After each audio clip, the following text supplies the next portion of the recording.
भगवान श्री कृष्ण ने बताया कि कांवड़ यात्रा के ये नियम कभी भी नहीं टूटने चाहिए, वरना पुण्य की जगह आपको श्राप भी मिल सकता है। चलिए जानते हैं वो कौन से नियम हैं जिन्हें कांवड़िए को हमेशा अपने दिमाग में रखना चाहिए। मगर उससे पहले हम लोग कांवड़ यात्रा का थोड़ा सा इतिहास जान लेते हैं। कांवड़ यात्रा सावन के महीने में शुरू होता है, जिसमें भक्तगण गंगा जल लेकर कांवड़ यात्रा के माध्यम से भगवान शिव को गंगा जल से विसर्जित करते हैं, जिससे भगवान शिव बहुत ज़्यादा प्रसन्न होते हैं और अपने भक्तगणों की सभी मनोकामनाओं को पूरी कर देते हैं। 2024 यानी कि इस साल सावन का महीना 22 जुलाई से लेकर 19 अगस्त तक है, परंतु कांवड़ यात्रा 22 जुलाई से लेकर 2 अगस्त तक होगी।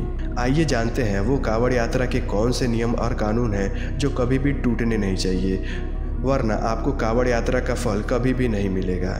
पहला नियम, कांवड़ यात्रा करने से पहले भक्तगण को अपने मन को शांत करना होता है और साधु का वेशभूषा धारण करना होता है, अर्थात भगवा कलर का कपड़ा पहनना होता है, जो कि भगवान शिव को बहुत ज़्यादा पसंद आता है। जब आपका मन शांत हो जाए तब आपको अपने जुबान पर लगाम लगाना है, मतलब आपको गलत शब्दों का प्रयोग बिल्कुल भी नहीं करना है, अर्थात किसी को भी गाली नहीं देना है। कांवड़ यात्रा करते समय इससे भगवान बहुत ज़्यादा क्रोधित होते हैं यदि कोई गलत शब्दों का प्रयोग करता है।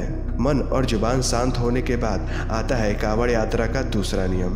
कांवड़ यात्रा करने से पहले आपको पवित्र नदी या फिर गंगा नदी में आपको स्नान करना ज़रूरी होता है। यदि आप स्नान नहीं करते हैं तो आपको यात्रा का फल बिल्कुल भी नहीं मिलेगा। बिना स्नान किए हुए अपने कांवड़ को हाथ ना लगाएं। स्नान करने के बाद ही अपने कांवड़ को उठाएं और ध्यान रखें कि यह यात्रा नंगे पैर होती है। किसी भी प्रकार के जूते, सैंडल और चप्पलों का इस्तेमाल नहीं होता है, जिससे कि शिव भगवान अपने भक्तों की परीक्षा लेते हैं और देखते हैं कि कौन सा भक्त उनका सच्चा है और कौन सा भक्त सिर्फ अपनी मनोकामना को पूरी कराने आया है। इसके बाद आता है कांवड़ यात्रा का तीसरा नियम। नहाने के बाद भगवा रंग का कपड़ा और नंगे पैर निकलने के बाद आपको एक और बात का ध्यान रखना है कि आपके पास कोई भी ऐसी चीज़ नहीं होनी चाहिए जिसमें जानवरों की चमड़ी का इस्तेमाल हुआ हो। कुछ लोग यह सोचते हैं कि चमड़े का इस्तेमाल सिर्फ चप्पलों में ही होता है और उन्होंने तो चप्पल पहना ही नहीं है, तो वो इस चीज़ से बच गए हैं। मगर भक्तगणों, आपको एक बात पता होनी चाहिए कि कई प्रकार के मोबाइल कवर्स आते हैं और कई मोबाइल कवर में चमड़े का भी इस्तेमाल होता है और ज़्यादातर लोगों के पर्स में भी चमड़े का भरपूर इस्तेमाल होता है। तो इन चीज़ों को अपने से दूर रखें यात्रा के समय। और इसके बाद आता है कांवड़ यात्रा का चौथा नियम।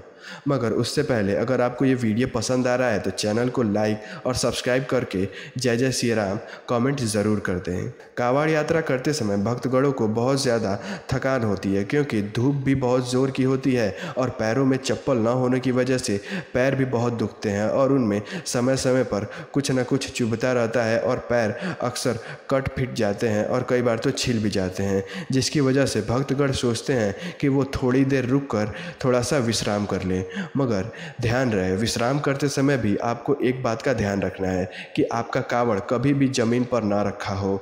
हमेशा उसे किसी ऊंचाई वाली जगह पर रखें या फिर टांग दें। आमतौर पर कांवड़िए विश्राम करते समय अपने कांवड़ को किसी वृक्ष पर टांग देते हैं, मगर ज़मीन पर कभी भी नहीं रखते हैं। अगर आप अपने कांवड़ को ज़मीन पर रख देते हैं तो आपको इस यात्रा का कोई भी फल नहीं मिलेगा, बल्कि उसके बाद आपको फिर से शुरुआत करनी होगी उस यात्रा की।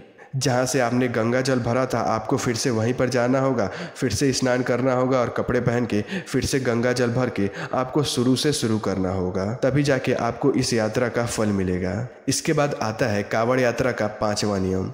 पांचवा नियम यह कहता है कि कांवड़ यात्रा जैसे जैसे कर रहे हैं वैसे करते रहें, मगर अपने मन में किसी के लिए भी बुरा भाव न लाएं, बल्कि उसकी जगह आप मन में ही बोल बम बोलते हुए चलें या फिर जय शिव शंकर का जाप करते हुए चलें, जिससे कि भगवान शिव बहुत ही ज़्यादा प्रसन्न होते हैं। इसके बाद आता है कांवड़ यात्रा का छठवां नियम। यह नियम के अनुसार कांवड़ यात्रा करते समय यदि आप कहीं भी विश्राम करते हैं और कुछ भी खाते हैं तो वह खाना अवश्य ही पूरी तरीके से शाकाहारी होना चाहिए। उसमें अंडा और मांस मछली का कोई भी अंश नहीं होना चाहिए। आमतौर पर भक्तगण कई बार पैकेट वाली चीज़ें भी खाते हैं जिनमें कई चीज़ों में अंडा का प्रयोग होता है, तो इसलिए पैकेट वाली चीज़ों से हमेशा दूरी बनाएं इस यात्रा को करते समय। और साथ ही शराब का सेवन ना करें और ना ही गुटखा तंबाकू का। अगर ऐसा कुछ आप करते हैं तो आपकी यात्रा सफल नहीं मानी जाएगी।